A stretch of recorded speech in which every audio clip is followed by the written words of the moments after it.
ngicela ukubingelela ama-trust wonke. Ngibingelele abefundisi bonke. Ngibingelele abavangeli bonke.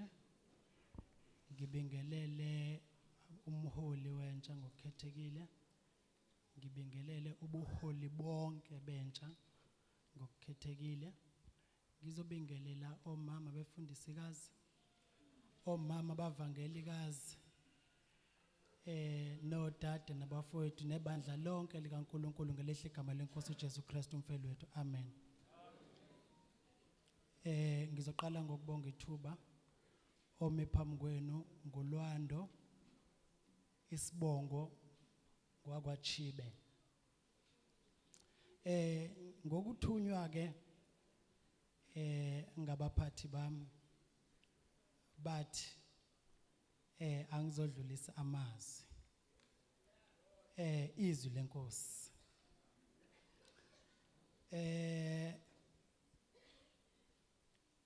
Izwi lenkosi engizolidlulisa namhlanje kuyizwi lenkosi elijwayelekile. Engicabanga ukuthi ngisho ngabe uyabuza ngisho ingane encane ukuthi kade kuthiwa esontweni ngeke ingadluli kilo. Ngizozama ke bathandekayo, nginamalimi kodwa ngizozama ukuthi indaba yami izwakale. Amen bathandekayo. Makabe nathi uThixo kusena. Mabaphakamisa izandla abamzondayo uThixo. Amen bathandekayo. Kukhomba ukuthi uThixo siyamthanda. Bathandekayo benkosi sizovula kwincwadi kaExodus 20. Kwincwadi kaExodus 20 inhloko ndaba yakho ethi imiyalelo yeshumi. Sizothatha khona uverse 12. Siphinde sivule incwadi kaLuka. uLuka 12 sizovula khona uverse 20 no 21.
Amen bathandana.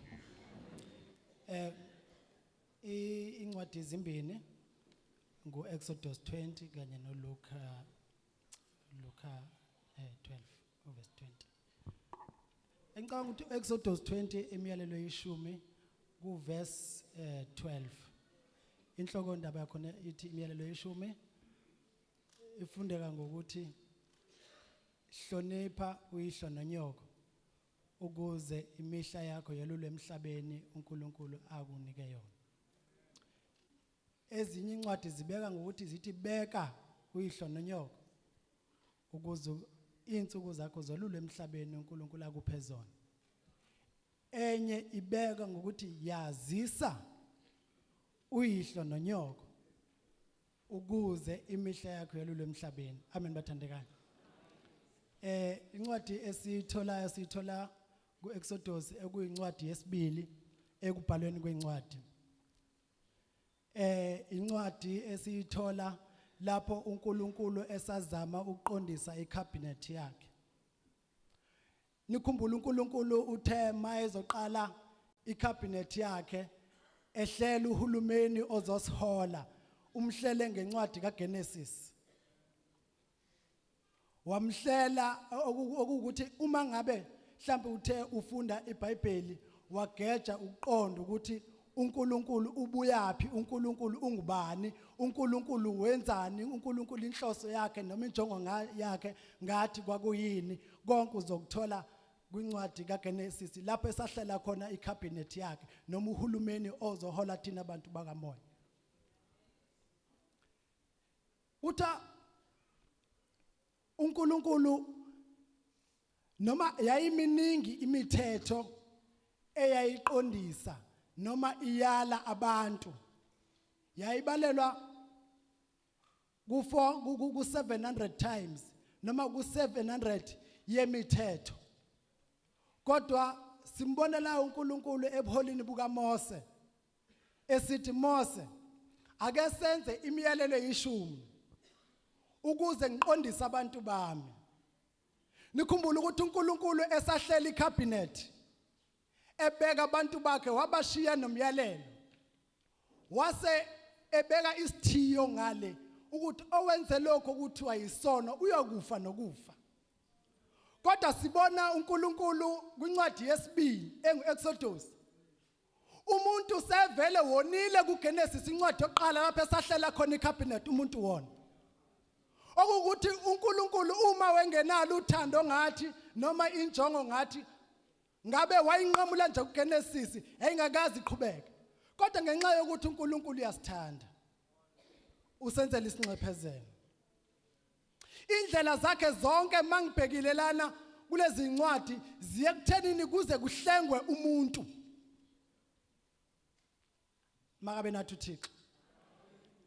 Lana njengamanje uNkulunkulu beka nje imiyalelo yeshumi. uNkulunkulu senzela isaphulelo njengamanje.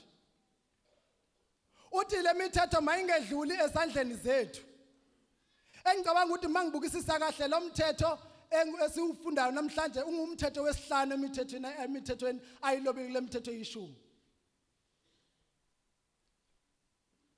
Uthi yazisa uyihlo nonyoko ukuze imihla yakho yalule emhlabeni. uNkulunkulu lana bathandekayo usinika ama requirements wokuthi siphile isikhathi eside. Namhlanje ngicanga ukuthi njengoba lenkonzo ubuholi buyinikezile bayinikezele entsheni. Namhlanje abantu abasha nangu uNkulunkulu esinikeza ama requirement wokuthi siphile isikhathi eside. Lama requirement uNkulunkulu asinika wona lana njengamanje awadingi degree. Awadingi ifundo ezinkulu.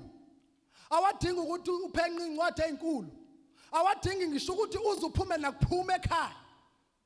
Kodwa ngama requirements atholakala usengaphakathi ekhaya. Ngama requirements ekufanele ukuthi uzinze ngawo noma uzidle ngawo usengaphakathi ekhaya. Ngoba uNkulunkulu uyakwenqabela ukuthi uthande yena noma wazise yena ungakamazisi lo ngaphakathi okuzele. uNkulunkulu senzela isephulela ngendlela yokuthi ngibeka lona okuzele njengoNkulunkulu wakho. Amen bathana. uNkulunkulu ubeka lona okuzele njengoNkulunkulu wakho ukuthi uzuqale ukhonza uNkulunkulu kodwa qala ukhonza la endlini lokuzele ukunika ipractice ukuthi kahle kahle uzokwazi yini ukumkhonza uma ngaba uhlula kumkhonza la endlini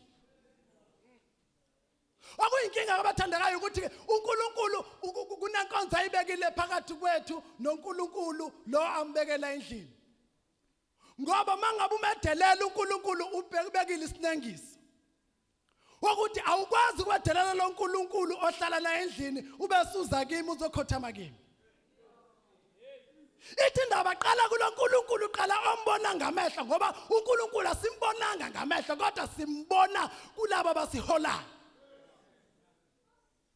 njengamanje manithi niyaphawula ontanga yethu bagcwele emadolobheni mathi yabuka idolobha sasileza ukuthi masibona umuntu ongcolile ezikhathini zakudala sibona uhlanya kodwa njengamanje sibona nabangahlanya abaphilayo abangontanga yethu kodwa basebethatha iroad yeyinhlanya ngenxa yokuthi abayifezanga inkonzo yokuhlonipha noma yokubeka ubaba nomama njengoNkulunkulu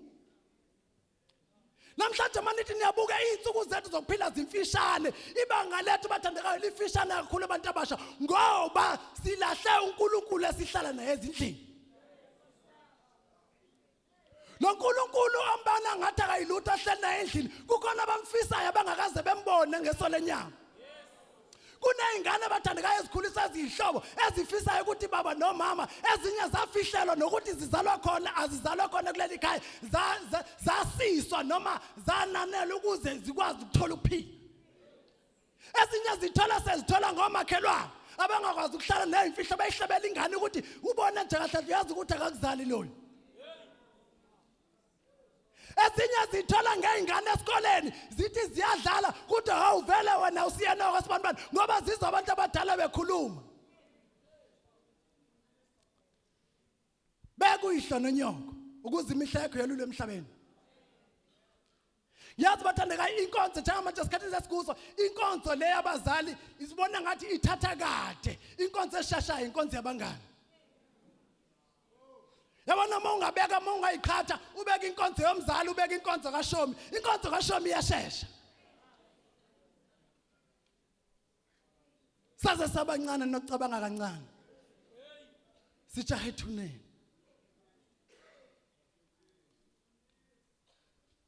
umjaho wethu esikuwo abathandekayo umjaho osolele ethuneni akukho kwenye indawo ithuna nje kuphela ngoba uNkulunkulu ubekile imiyalelo wathi oyokwenza lokho kuthiwa yisoni yokufa nokufa waqala wadelela umzali endlini usenzile isono vele usuya kufeni ethi incwadi kaDeuteronomy ethi mama fundisa indodana yakho ukuhlonipha uyihlo fundisa indodana yakho ukuhlonipha uyise ngoba igazi lokufa kwayo lobuzo kuwena lapha ethi khona uswazi liyamnika umntwana ukuhlakanipha ukuze angakuhlazi wena mama okusho ukuthi nathi banani bazali kukhona ingxenye efanele nidlala njengoba khona lo uNkulunkulu omisiwe phakathi kwekhaya ongubaba uyimanager wena supervisor fanele uhambe uyolalela kumsebenzi ongumntwana ukuthi uthini ube siyobika kubaba oyimanager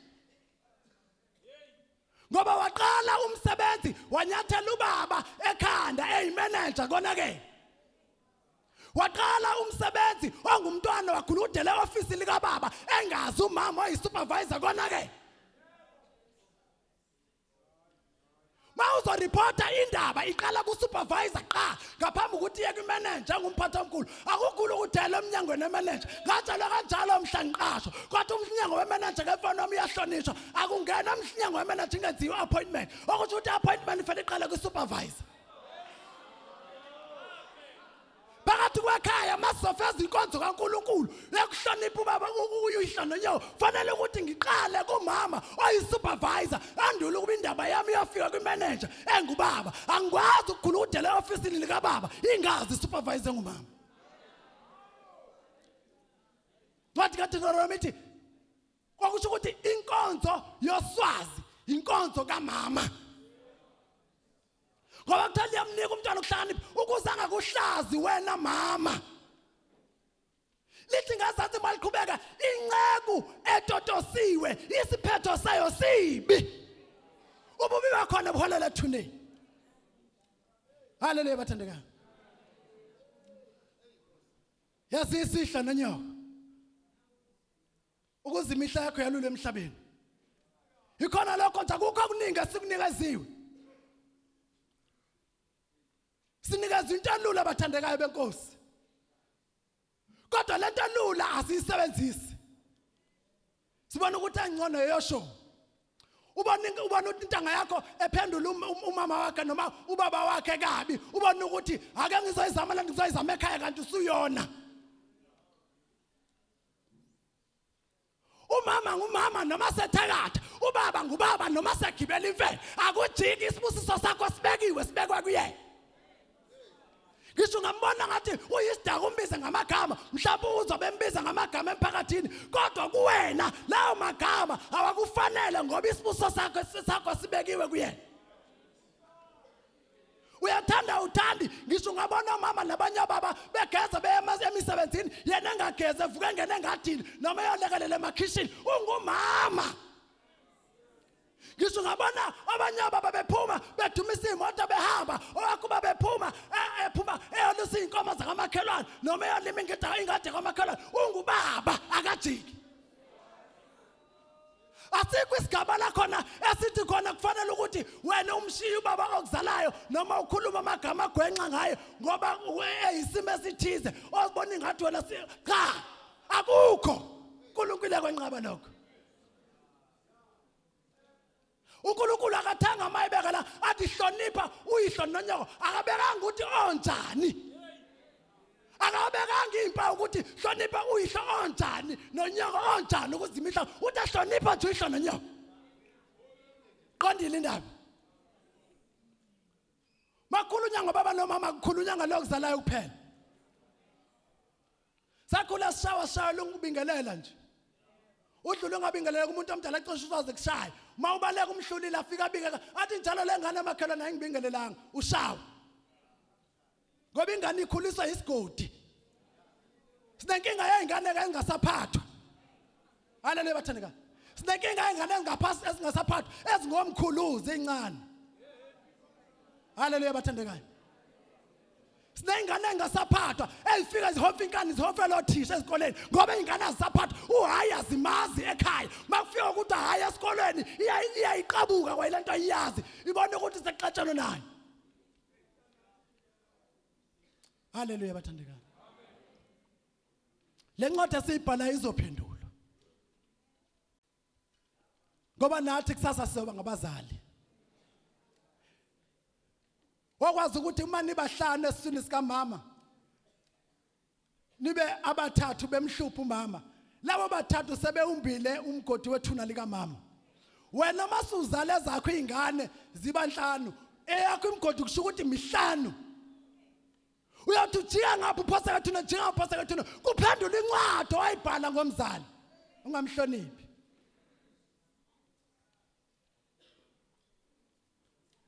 Bazali ithi iBhayibheli ifundisa ingane indlela ekuyiyona yona.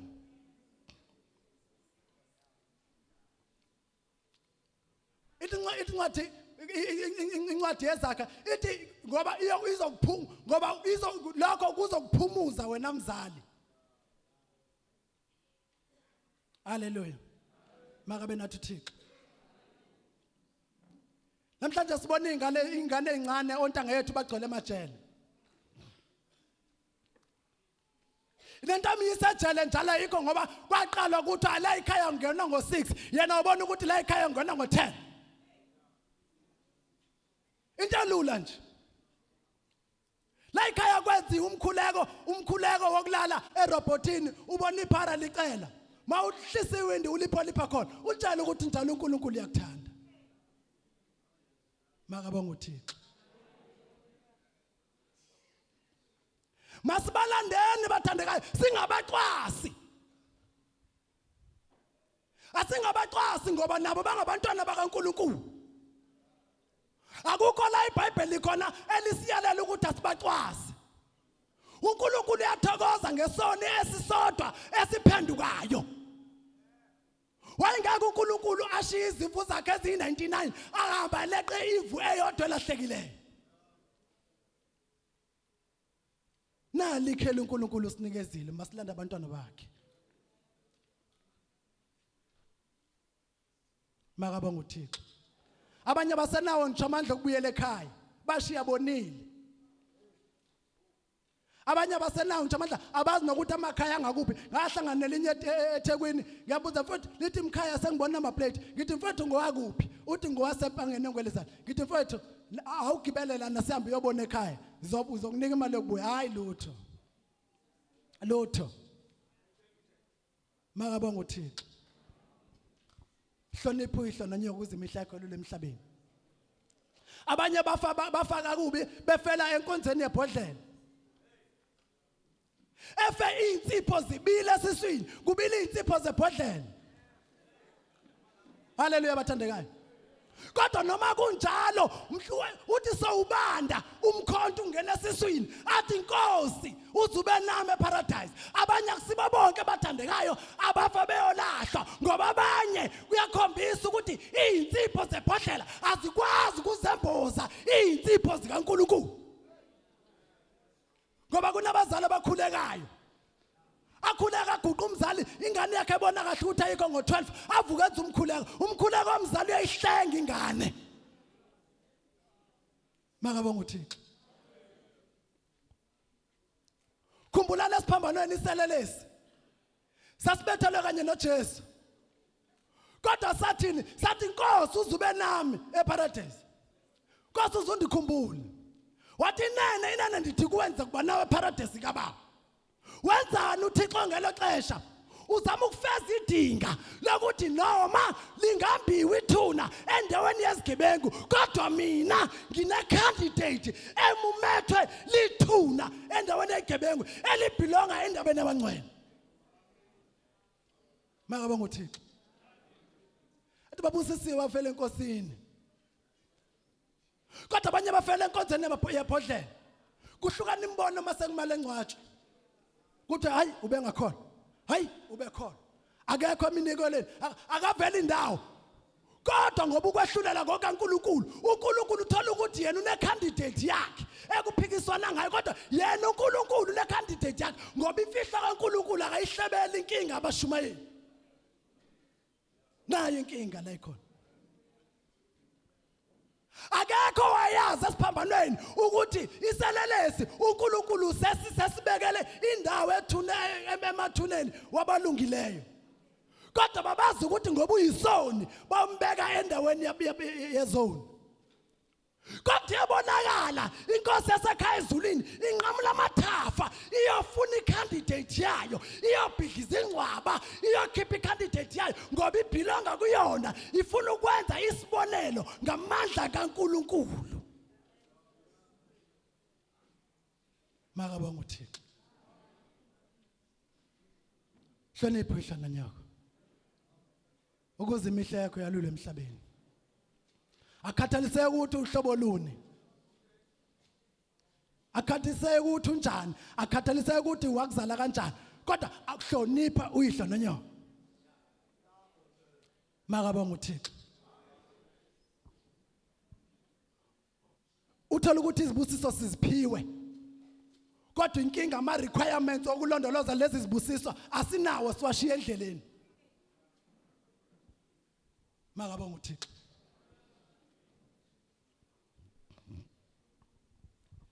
Incwadi kaLuka. Incwadi kaLuka 12 verse 20.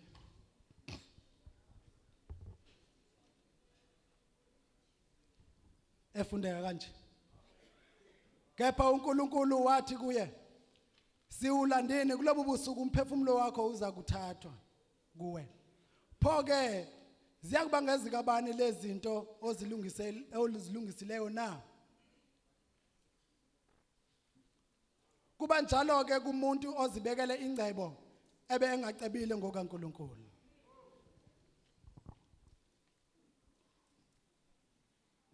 Ithi ngesixhosa msweli kuqonda. ngoba ubusuku umphefumulo wakho uzobizwa ezizinto uzilungisile kuzoba ngeze zigabani na ngoba kunjalo ukuba nengcebe engasiyona kaNkulunkulu njengoba ndilapha namhlanje ithethe ukuthi lento ndike ndangabibikho ndaba khona futhi ndisazwa ngabibikho ubungqina baleyo nto intoni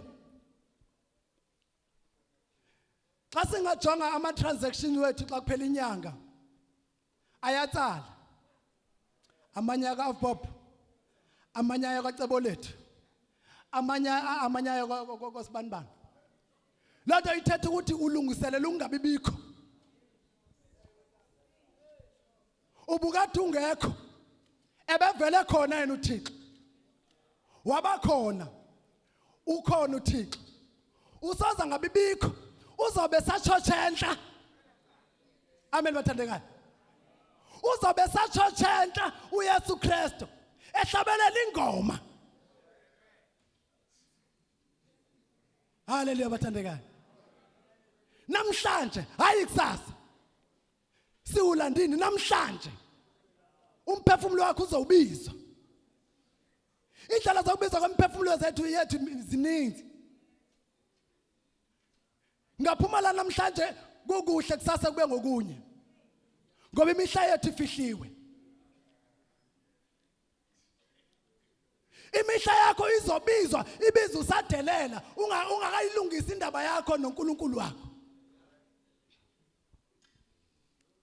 imihla yakho mntwana omncane izobizwa ibizwe usahofela inkani uthisha ngoba sinenkinga yengane ezincane ehofela othisha inkani ziqala ukuhlukumeza odadewethu bese ezikoleni ngoba ingane uhaya imfundisiwe ekhaya mayifuna into inikezwa yonke into iagenda ayisayi kumphathi ibuyize kusupervisor izukize kumanager ibuyize kumsebenzi seyisuka nje straight mhlambe kumanager iye kumsebenzi iyayona ingane uthola ukuthi ingane iseyizama ukudlala kodadewethu bebancane esikoleni mabethi cha loba mfundiswa ekhaya bethi hayi ibona ukuthi axetshene ibona ukuthi semfanele imsonto ingalo ingane ezincane zabafana zinamaqala amakhulu ezikoleni ngoba uhayi azimazi ziqala ukuhlukumeza at the young age isole kuqonda ngoba ubusuku umphefumulo wakho xa ubizwa izinto ozilungisileyo ngoba ngezizigabani yafisa ukuthi namhlanje kuyo yonke i-transaction oyenzayo noma investment oyenzayo ungamkhohlwa uNkulunkulu ungakhohlwa uNkulunkulu kuzoqala ekhaya ekwaziseni uyihla nanyoko izoqala ekhaya ekwaziseni uyihla nanyoko othahlabelela kahle ngicebile kakhulu uma ukimi wena Nkosi yami indlela yokuzuza inkosi uqala ngokuzuza umzali indlela yokuzuza inkosi uqala ukuzuza uthando lomzali indlela yokuzuza uthando lukaThixo uqale ukuzuzeni uthando lukaMzali ngoba umzali uma eke wakusola kuyisinengiso esikhulu phambi kombuso kaNkulunkulu uthi mawubulawe asikho isinxephezelo anaso ncwadi Deuteronomy uthi uyokubizelwa abakini kubizwe nomakhelwane kubizwe nezihlobo kuthi makabulawe akhandwe ngamatye abulawe awunaso isinxephezelo ngokudelela umzali cebile kakhulu uma ukimi okusho ukuthi uma uzuze uthando lomzali uluzuzile nothando lukaNkulunkulu mase uzuzile uthando lukaNkulunkulu ucebile kodwa awuzuzuza nje kuphela ngongakholwa vuma ngomlomo bese yakholwa ngenhliziyo uzozuza ingcebo kaNkulunkulu ephelele ngoba kuyafana ungaba nakho konke uma namhlanje umphefumulo wakho ubizwa awunandawo inyama izobuyela emhlabathini kodwa umoya wakho uzozulazula uzobufana no wardrobe ogqisha iwashing haleluya ngoba uwardrobe uhlala impahla ezihlanzekile ezilungele ukugqoka. Kodwa uma usuthi ukulungisa konke kodwa ungenayo uNkulunkulu uzolahla. Ngoba ufana no wardrobe ophethe washing. Okusho ukuthi kule step osijombile. Uwardrobe endaweni ukuthi uhlale ku basket. Wajomba step ohlala ku wardrobe. Ukuthi iwashing ijomba ubasket yabe siya ku wardrobe. Inkosi yokulunga sengathi namhlanje ingasikhumbula. Bobaba siyabonga kakhulu ngamathuba enisiphaona. Siyabonga kakhulu ngokusikhulisa. Siyabonga kakhulu ngokubanga uNkulunkulu abaqotho phambi kwendlela yethu. Siyanxusa ukuthi namhlanje uNkulunkulu ngalenkonzo mhlambe sengathi angathethelela noma isiphambeko sodwa engiphambene ngaso nomzali wami. Mhlambe khona lapho engimcanule khona umzali nganganaka. Mhlambe khona lapho engiphambuke khona nganganaka ngoba ndingumntwana. Bomama siyabonga kakhulu. Ngizohlala phansi nje ndithi uNkulunkulu singathi ningasikhulekisa. Ngaso lesi siphambeko mhlambe ngisikhohliweyo. Ngaso mhlambe lesiphambeko engasinakanga. Esodwa vo hayi eziningi. Mhlambe impilo zethu zohlengwa kule njikitsha yokufa engaka yabantu abasha. Kule njikitsha engaka omama nobaba bangcwaba thina endaweni ukuthi singcwabe bona. Siyaphela abantu abasha. Siyanxusa ukuthi uNkulunkulu azabe nathi ngalenkonzo asihlenge. Inkosi yomusa ibusiseni kuvileyo. Amen.